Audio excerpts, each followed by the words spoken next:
పోవాలని నేను డిసైడ్ అయ్యాను. పోయిందని ఇది నాకు మీరు ఎందుకు అది సీనియర్, ఎందుకంటే నాకు ఇది ఇష్టం. ఎలక్షన్ల కోసం నేను పెట్టాను. ఇప్పుడు ఏమో ఎలక్షన్లు ఉన్నాయా? 5 ఏళ్ళ దాకా ఎలక్షన్ లేవు.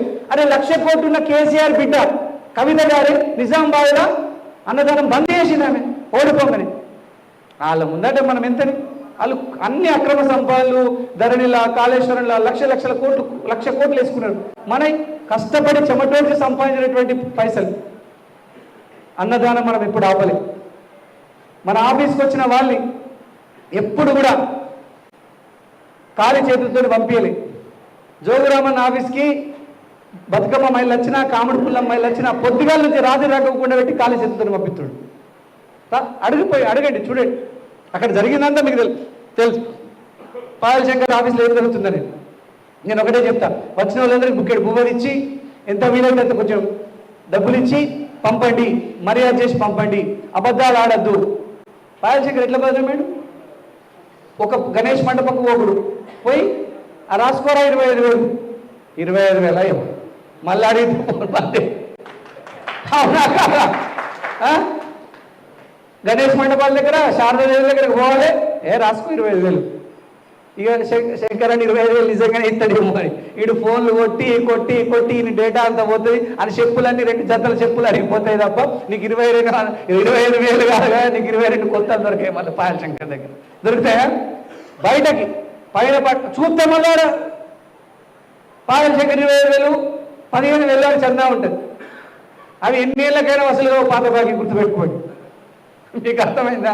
సో నేనేమంటున్నా అంటే అట్లా దుర్మార్గంగా అబద్ధాలు ప్రామిస్ చేయడము ఇవన్నీ తాత్కాలికంగా ఉపశమనం ఇస్తాయేమో కానీ పర్మనెంట్ సొల్యూషన్స్ కావు. మన చేతనైనా చెప్దాం. మీకు మాట చెప్తాను. ఈ 10 కోట్ల కోసం, ఈ ఎస్డిఎఫ్ నిధుల కోసం కూడా మేము బాగా పైనుంచి చెప్పేయాల్సి వచ్చింది. అప్పుడే వచ్చినాయి. నేను మళ్ళీ చెప్తున్నా, మున్సిపల్ కోసం మన కౌన్సిలర్లు 11 మంది కౌన్సిలర్లు పెట్టుకున్నటువంటి టీఎఫ్డిసి నిధులు కూడా తప్పకుండా తీసుకొచ్చి తీరుతాం. ఖచ్చితంగా 5 కోట్ల చిల్లర ఉన్నాయి, దాదాపు 6 కోట్ల రూపాయల వరకు ఉన్నాయి. ఖచ్చితంగా 11 వార్డుల అభివృద్ధి కార్యక్రమాలు చేపడతాం తప్పకుండా. ఇంకా ఎస్డిఎఫ్ నిధులు కానీ ఎన్ఆర్ఈజిఎస్ నిధులు కానీ తప్పకుండా తీసుకొస్తాం. కార్యకర్తలకే, మంచి నాయకులకు, పెద్ద మనుషులకు పనులపై ఇస్తాం. మీరే చేసుకోండి. మళ్ళీ ఇంకొకటి, మీరేం మొహమాటలు లేకుండా నేనున్నప్పుడు కానీ మీరేమన్నా పట్టా లేకపోయినా ఏదన్నా భూమి వివాదం ఉన్నా అధికారికి చెప్తే పని అయిపోతుంది అనుకుంటే మీరేమీ మొహమాట పడకండి, రండి, నా దగ్గరికి రండి. తప్పకుండా నేను ఫోన్ చేసి చెప్తా. ఎంఆర్ఓ కానీ, కలెక్టర్ కానీ, జాయింట్ కలెక్టర్ కానీ, ఆర్డీఓ కానీ ఖచ్చితంగా ఫోన్ చేసి చెప్తా. నా ఆఫీస్కి వస్తే మీరు ఖాళీగా పోవద్దు అనేది నా కోరిక. తప్పకుండా మీకు ఏ చిన్న పని ఉన్నా మీ అందరికీ చెప్తా ఉంటా. బాబు సీఎం రిలీఫ్ ఫండ్ సంబంధించినటువంటి విజిటింగ్ కార్డులని ఈ మీటింగ్ తర్వాత అందరికి ఇవ్వండి. ఒక్క కార్డు ఇవ్వండి నాకు ఒకటి. సీఎం రిలీఫ్ ఫండ్కి సంబంధించినటువంటి చెక్ లిస్టుతో ఒక కార్డు తయారు చేసాం. దీని వెనకాల ఏమున్నాయంటే నేను చదివి వినిపిస్తా. దయచేసి అందరికీ నేను చెప్తా ఉన్నా, సీఎం రిలీఫ్ ఫండ్కి ఎవరం పెట్టుకుంటాం? హాస్పిటల్ ఖర్చులు ఎవరికైతే, గరీబోళ్ళు, పేదోళ్ళు, రెక్కాడితే కానీ డొక్కాడని వాళ్ళు, ఏం సీఎం రిలీఫ్ ఫండ్కి సంబంధించినటువంటి అప్లికేషన్లు ఉన్నా మన ఆఫీస్లకు తీసుకొచ్చి సబ్మిట్ చేయండి. దీనికి కావాల్సినటువంటి డాక్యుమెంట్స్, హాస్పిటల్ నుండి కావాల్సినవి ఒరిజినల్ పత్రాలు కావాలా, emergency certificate, essential certificate, discharge, ఒకవేళ చనిపోతే మనిషి డెత్ సర్టిఫికేట్, డెత్ అయినా కూడా సీఎం రిలీఫ్ ఫండ్ తీసుకురావచ్చు. అర్థమైందా? డిశ్చార్జ్ లేదా death certificate, IP bills, inpatient bills, IP final bills, రిసిట్లు, investigation bills, pharmacy bills, lab ఇతర రిపోర్ట్లు. అట్లనే మీ నుండి కావాల్సినవి మీ ఆధార్ కార్డు, మీ రేషన్ కార్డు, ఇన్కమ్ సర్టిఫికేటు లేదా బ్యాంక్ పాస్బుక్, పాస్పోర్ట్ సైజ్ ఫోటోలు 2. ఈ అన్ని డాక్యుమెంట్లు మన ఆఫీస్లో దీని వెనకాల పేర్లు ఉన్నాయి, మీరు సబ్మిట్ చేయండి.